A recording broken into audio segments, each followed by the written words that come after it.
I don't think I can explain it, but I have an irrational fear of windows, and I'll try my best to explain. When I was a child, I would have the kind of dreams that would be enough to torment me.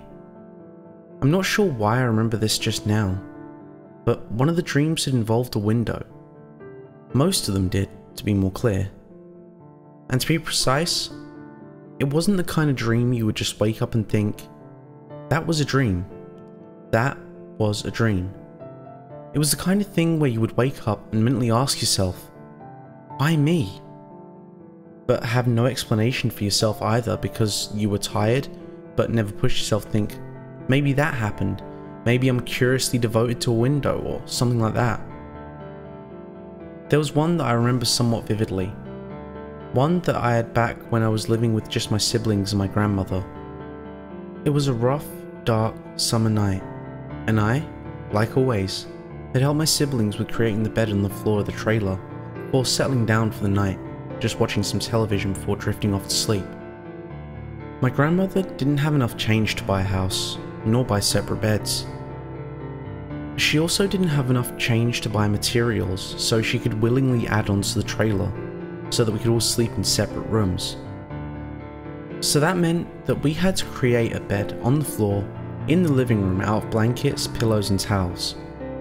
Looking back, I can't see what we found wrong with the rooms at the end of the hall.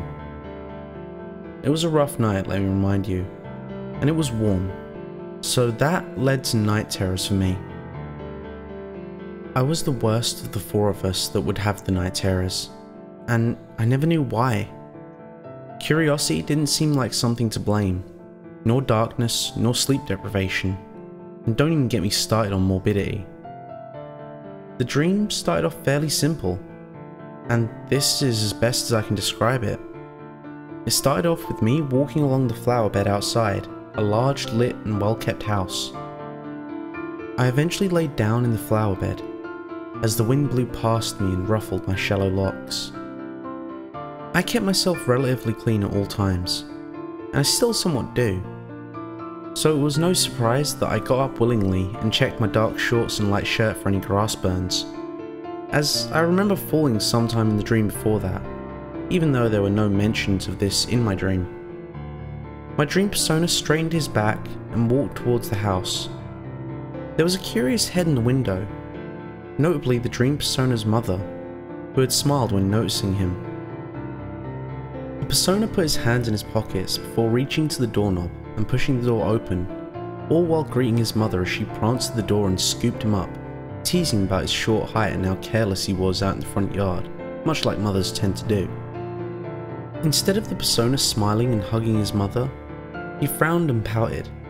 She poked his nose and let him go, as he went to his room rather calmly as it was an early afternoon and he needed to relax and play video games, much like children do.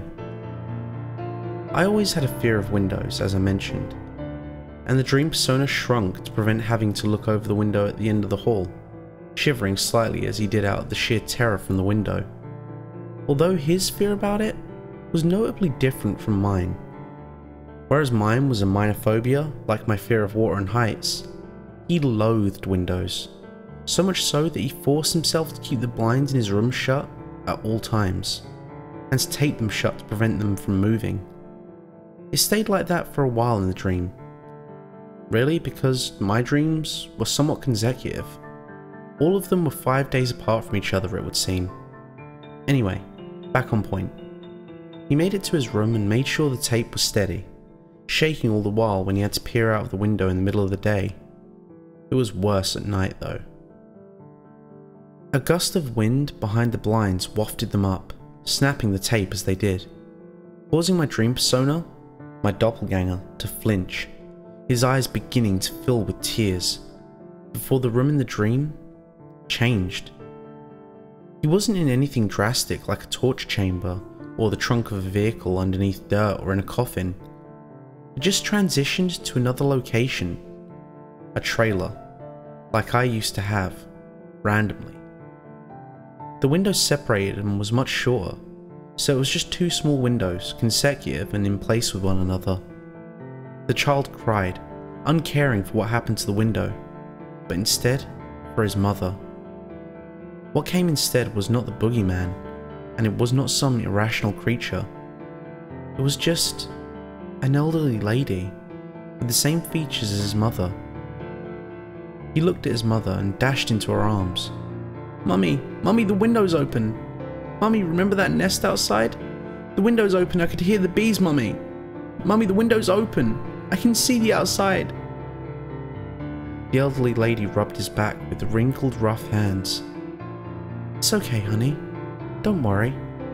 Mummy will solve the problem." And that's what she tried to do. The child got off and sat to the side, watching like a vicarious animal, waiting for the strike.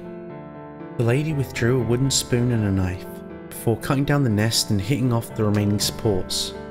The bees exited the nest, clearly agitated, and attacked the lady, stinging various parts of her face and arm. Within due time, 6 maggots had been released on her arms, biting at the deceased's skin, and at least 30 bees were attacking her, like a pack of hungry lions. The lady tried to push the window closed, and succeeded, on her arm. With gravity and death working against her, the window closed enough to catch her arm. There was a sickening snap of tendons and a tear in flesh, before the lady fell on the child's bed, without an arm, and with 34 bees on her face. She was deathly allergic to bees after all. I woke up then, reminded of my mother's fear and allergy of bees. Well, I guess that's my explanation. And remember, I have an irrational fear of windows. Thank you for listening to the end. If you enjoyed today's video, don't forget to click that like button. And if you haven't already, make sure to subscribe and tap the bell icon to make sure you never miss a story.